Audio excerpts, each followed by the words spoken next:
I love my life. It is wonderful. It's amazing. Can you say that every day? And if you're not saying that every day about your life, should you be able to? Are you spending time with your family, your friends? Are you seeing beautiful places? I'm in one of the most beautiful places in the world. It's St. Bathans in the South Island of New Zealand, Central Otago. And I'm actually mind blown every time I come here. It's just spectacular. And one of the beautiful things about coming here is lots of different people come here from different countries, because it's obviously, it could be a tourist attraction. It's probably not, because most people don't even know that it's here. Most New Zealanders don't even know that it's here.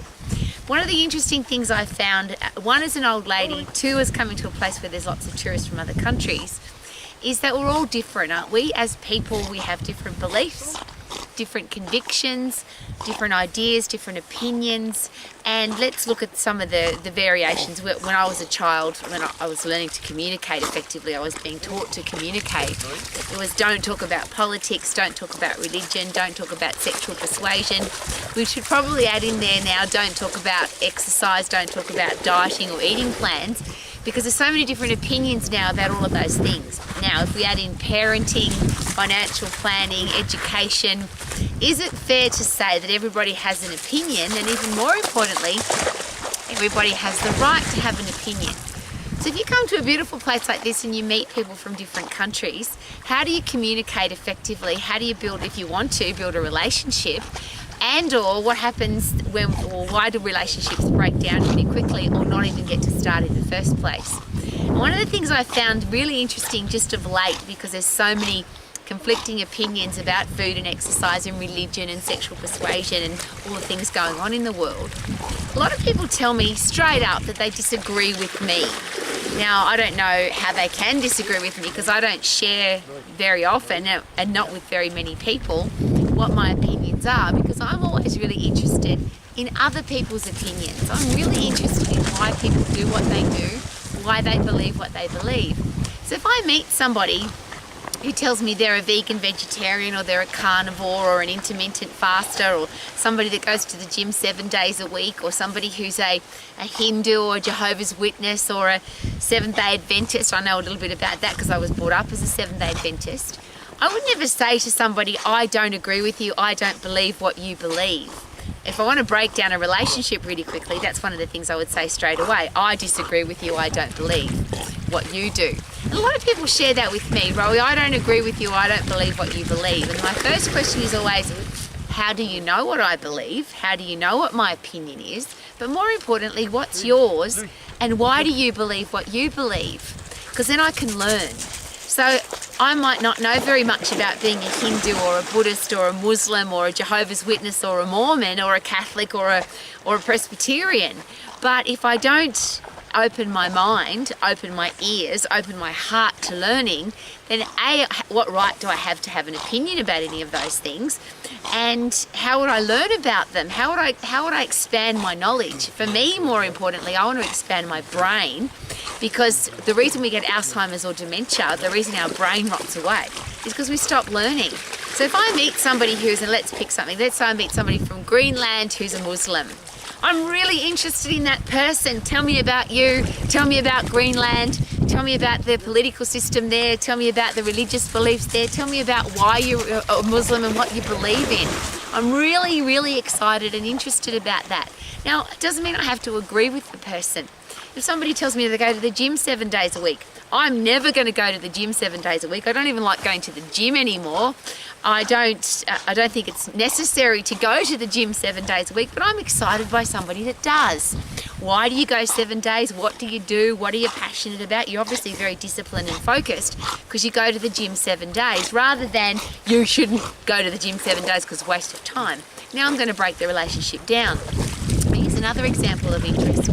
I have lots of people in my life who have different health beliefs than me. They might be smokers, drug takers, excessive drinkers.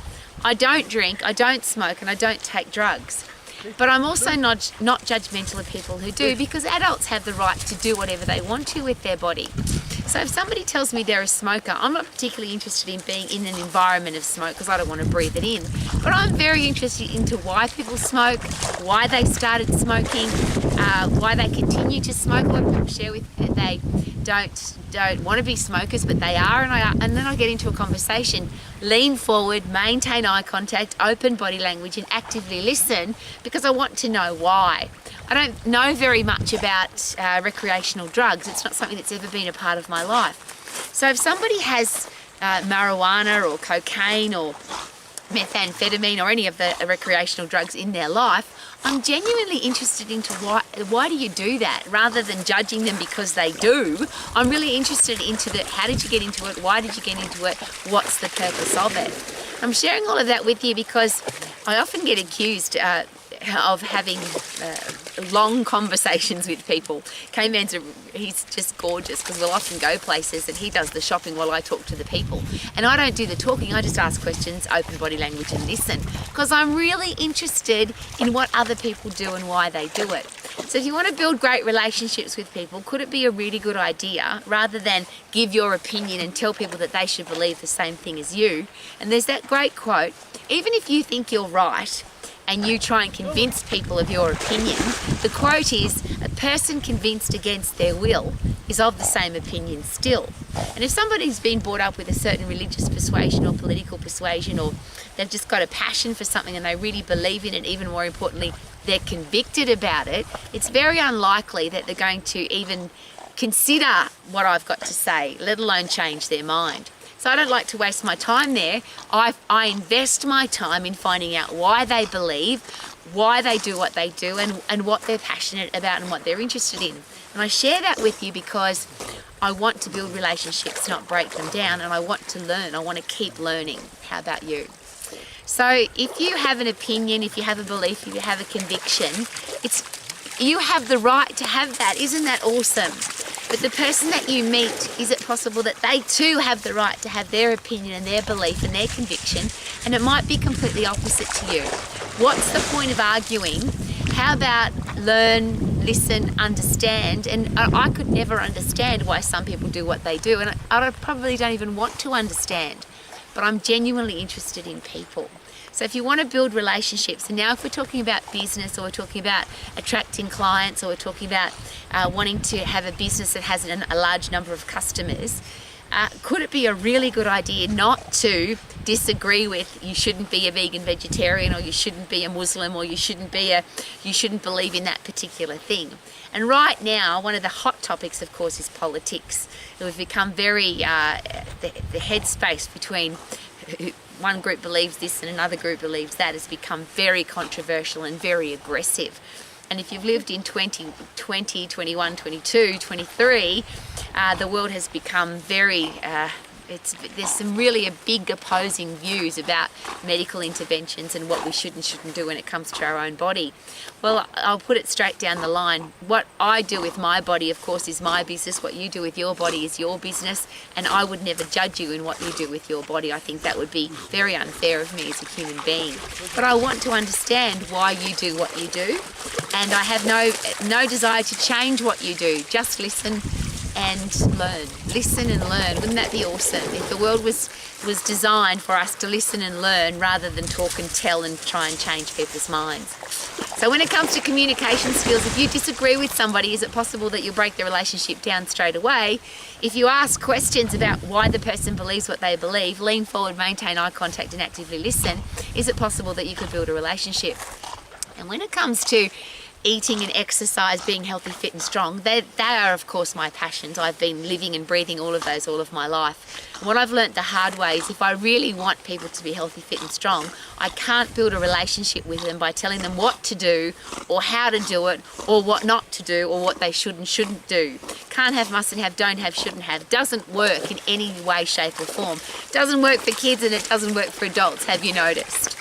So if you really want to make a difference with people, if you want to learn, how about ask more questions? How about be genuinely interested in the answers in those beautiful listening techniques? Lean forward, maintain eye contact and actively listen.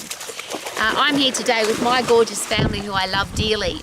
But one of the cool things about, and I'll share it again, about coming to a place like this is you meet people from different countries and different backgrounds and different cultures and different beliefs, different opinions, and it's awesome to listen and learn, which is why I would never talk and tell, because I want to love my life. Thank you for coming to Romax. Live your life to the max. Woohoo!